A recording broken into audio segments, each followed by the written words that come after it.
Now in this video we are going to read about the relief features.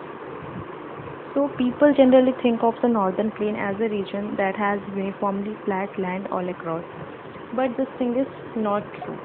So according to the variation in relief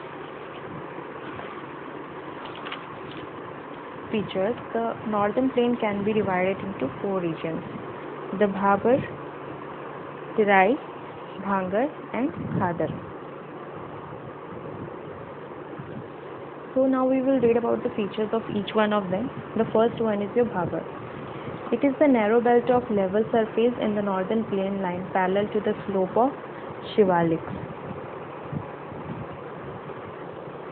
This region is about 8 to 16 km wide and consists of pebbles that are deposited by rivers after the flow down from the mountains. Basically, all the streams disappear in Bhabar belt, therefore the level of groundwater is deep here. Moving south to the Bhabar belt is Terai. So what is Terai? All rivers and streams disappear in the Bhabar belt, resurfaced in region.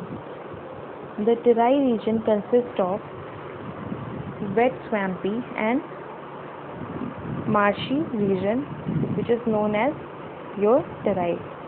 The high water table creates a lot of springs and wetlands in this region.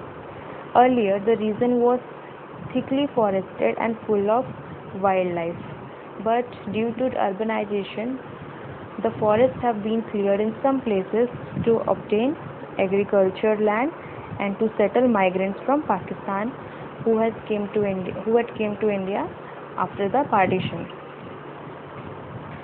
Now the next one is your Bhangar. Now it is the largest part of the northern plain, which is formed of the older alluvium.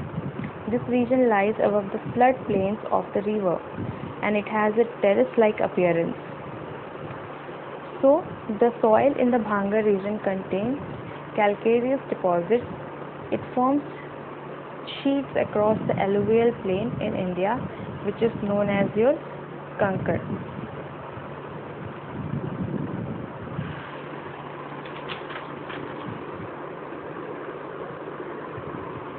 So now what happens to the new deposit of the flood plains? So the new younger deposit of flood plains form the fourth region of the northern plain, which is known as your Khadar. The alluvial deposits in this region are renewed every year, therefore the land is fertile and it is used for intensive agriculture.